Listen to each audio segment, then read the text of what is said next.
What's going on, y'all? Thanks for checking in the Khaliis Take. You know what to do. Hit that like, subscribe button. Also hit that notification bell just so you can get the newest and the bonus content first.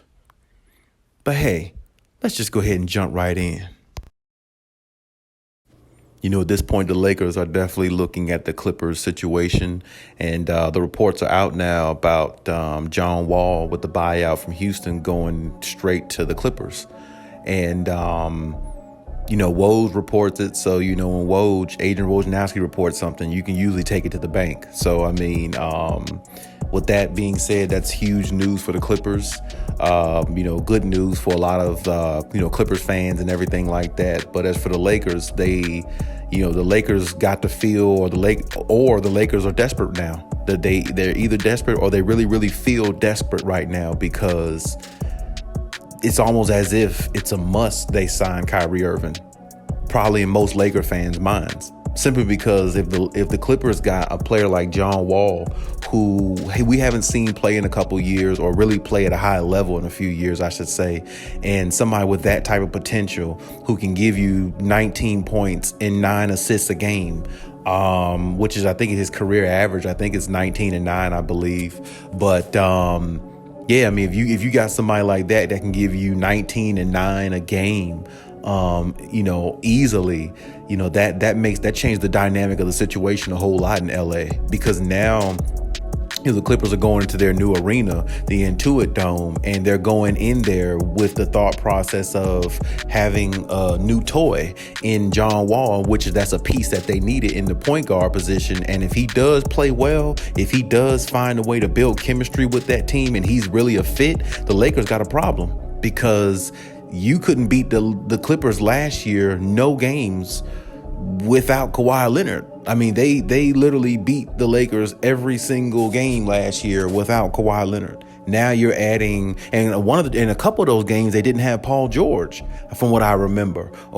So it's like now you're adding Kawhi Leonard back to the lineup, their best player, and you're adding a 5-time All-Star player in John Wall, who I've never been a big fan of. I'm just going to be straight up. I've never been a big fan of John Wall, but like I said, what I've seen Ty Lue, the coach for the Clippers, do with players like Terrence Mann, Luke Kennard, Amir Coffey, players that, that are not household names to some people. Maybe Luke Kennard probably is, or getting close to that now, because he's been, he's definitely a top 3-point shooter in the league, and he held it down for the Clippers in the All-Star game, or the All-Star weekend, I should say, as one of the top contestants in the 3-point contest. But what I'm saying is, some of those names on the Clippers wouldn't really have a name if it wasn't for Ty Lue. Taking chances on them, experimenting, and allowing them to freestyle on the court, but also understanding, implementing what winning basketball looks like and what it is. So you add somebody like John Wall, who's been an all-star and everything in this league multiple times, and has been considered a top 5 point guard at one time, and still got a lot left in the tank. If he could stay healthy and gain chemistry, now you're talking about a juggernaut type team. So in the Lakers situation, you got to look at it like this. If you're the Lakers, they get John Wall. Yeah, he may not be the best point guard out there. I personally would have tried to get maybe somebody else like a Tyus Jones, who's a free agent. I would have even went and got maybe, Malcolm Brogdon. But hey, I feel like the Clippers might have made that move because they hear all the chatter about, Kyrie Irving. So they might want to get, in their eyes, they want kind of a big name point guard too. You know what I'm saying? So it's kind of like, they're just, eye for an eye in that type of situation. But the Lakers might have to be thinking the same thing, because now it might feel like a must they have to sign Kyrie Irving, because Kyrie can change the dynamic of a game so easily, simply because he's so talented as a player. And with Kyrie, like I said, the only problem with him is you got to know what you're getting. You got to know whether he's all in. You got to know whether he's 100% engaged, because it was hard for LeBron to even tame him back in the day. But what helped tame Kyrie back in the day when they played on Cleveland, the coach was Tyronn Lue, which is the coach of the Clippers now. See, and this is why I say the John Wall thing puts more pressure on the Lakers, because now that, even though John Wall might not be the player he was, but at the same time, playing under Ty Lue, he just finds ways to get the best out of people. I mean, he really does. I mean, Kyrie wouldn't have that championship if it wasn't for Ty Lue being the head coach of that team, keeping them together, not letting them fold under pressure, even though they were down 3-1, made some adjustments that he felt that could help them defensively, long as they can keep the scoring afloat. And they did that, and they came back, and they had the best comeback win I've ever seen in NBA Finals of all time. I mean, down 3-1 to come back and win it, it's crazy for them to do that, but it happened. So my point is, now the Lakers going to have to find a way to either sign like Kyrie Irving or sign another star player, because if they don't, the Clippers just look so much better. I mean, because like I said, you couldn't beat them last year without Kawhi Leonard and a PG who missed 42 games last year. So, if you're having trouble playing them with the players that they had, and you got 3 top 75 players on your team, and you couldn't beat the Clippers without neither one of their superstars, well, it's going to be even tougher to beat them if you had to play them in a 7-game series now with more weapons and their superstar, their main weapon coming back to, claim that throne. So, it's going to be tough for the Lakers. So right now, the Lakers feel more pressure than they ever felt. They probably feel like they have to sign Kyrie Irving. They have to get this deal done. They have to try to pry Kyrie Irving away from the Nets, because the Nets are not going to give Kyrie Irving a big contract. Let's just be real. I don't think that's going to happen. I'm not going to rule it out, but I really highly doubt it, because they just don't see enough in Kyrie Irving to trust him going forward for a max contract, because he doesn't play enough. And it's not because of injury. It's just because at times he just doesn't want to. He's just not interested. You see what I'm saying? So, it's not all due to injury with Kyrie. It's more him wanting to play and being the player he's supposed to be. So when you have those type of issues with a player, you have to really figure out what can you do to put yourself in better position. Now, I don't know what better position the Nets can be in, because if he walks, I know Kevin Durant's probably not going to stay long unless... I don't know, not unless there could be a situation where the Lakers, send Westbrook, to Brooklyn for Kyrie. So that would be a huge dynamic right there. That would be really tough for the Clippers to override that. Don't get me wrong. If Kyrie is engaged and they have Kyrie, LeBron, AD, and AD stays healthy, oh man, that could be a tough matchup for anybody, any team that plays them. So, I would definitely be, intrigued to see something like that, if that happened, but right now, I guarantee the Lakers are on the phone even more than ever since they heard about the John Wall thing, because they got to try to be better than the other LA team. And that's what it's all about. It's all about competition. So we respect competition. So I definitely respect the fact that both teams are trying to work against each other, but, trying to get ahead at the same time. So, with this looming out there, and with this being, in flux right now, the Lakers definitely are on the horns even more than what they have been. And I guarantee you, if the Lakers don't find a way to sign Kyrie Irving, they're definitely going to go after probably Bradley Beal or somebody like that as well. So, just so they can add another name to the roster, or like I said, if they can't get him,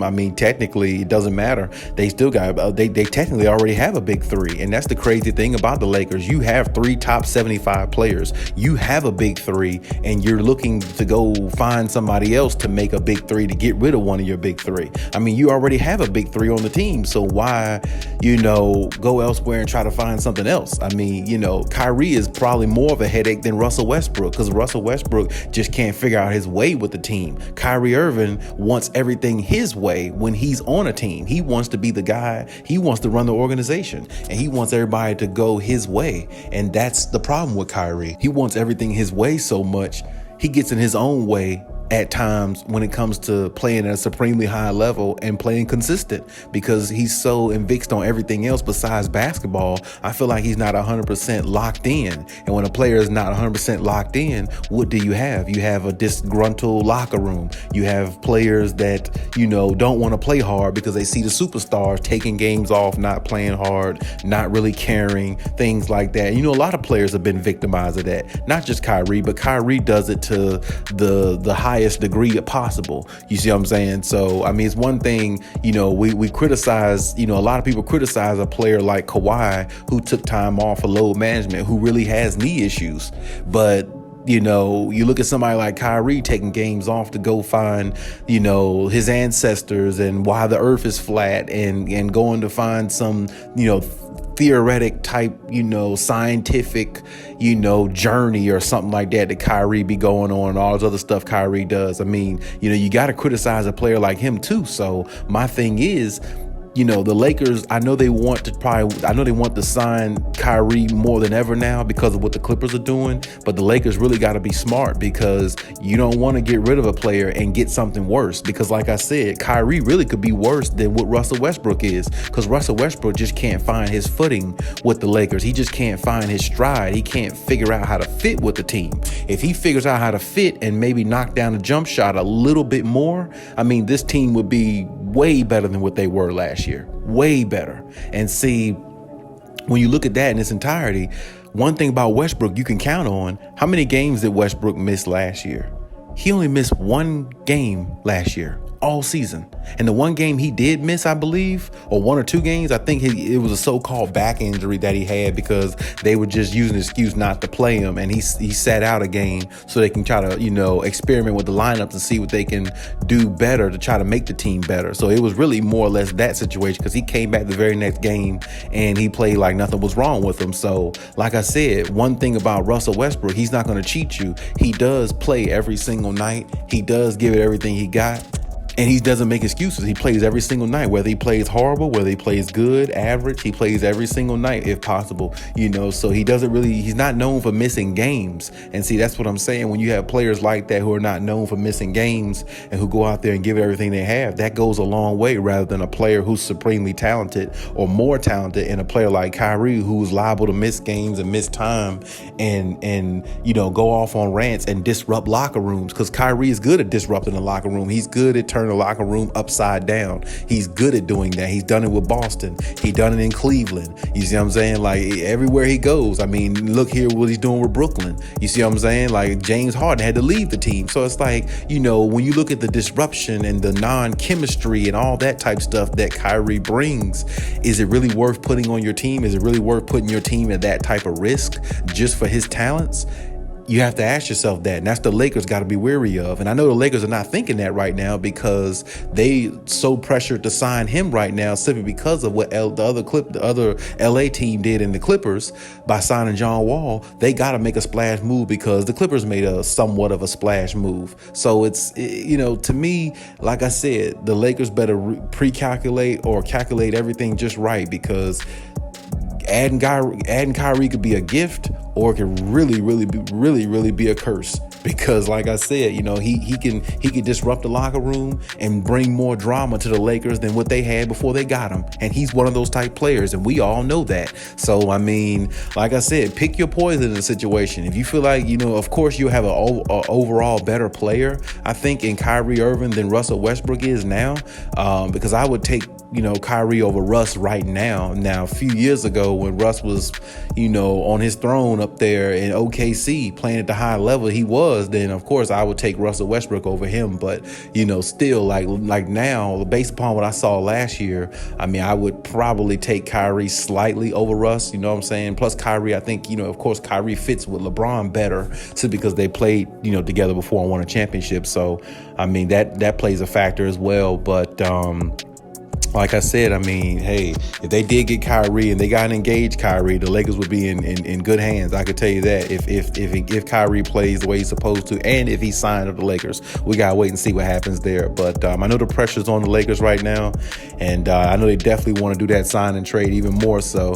But like I said, you gotta calculate your moves, because you gotta understand what comes with Kyrie. That what comes with Kyrie doesn't come with Russell Westbrook, you know, in all phases just about. So I mean, you know, hey, you can go after Kyrie and hopefully it works out. But if it doesn't work out, now you're looking crazy, because you let go of Westbrook, you still got the same results. You might make the playoffs first round or not. And then on top of that, you know, like I said, it could be a first round knockout, the same way it happened with the Brooklyn Nets, because who would have thought the Nets got swept, right? But they did. So I mean, like I said, it's a lot that comes with Kyrie. If the Lakers are willing to go through with that, that's fine. But like I said, I think the Lakers might really want to think about what they have and add more defensive pieces around them rather than add more offense, because offensively they were fine last year. And Kyrie is only going to bring you more offense. He's not going to bring you any defense. And defense is their biggest issue. They can score 120 points in a game,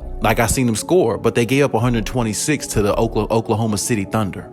You see what I'm saying? Like, it doesn't matter how the offense is fine. They can score with the best of them. You got LeBron, AD, and Russell Westbrook. You will find a way to score. I mean, Russ doesn't mind passing the ball at times. LeBron can do his thing. When AD's healthy, he can do his thing. You got, Malik Monk and some other guys who can chip in. Carmelo Anthony can still score a little bit off the bench. Scoring is not their problem. So it's like, honestly, the Lakers really need to understand what their problem really is, and that's what's going to help them be a better team, not just try to go offense for offense and all this. See, the Clippers needed a point guard, so that's why they went out and got one.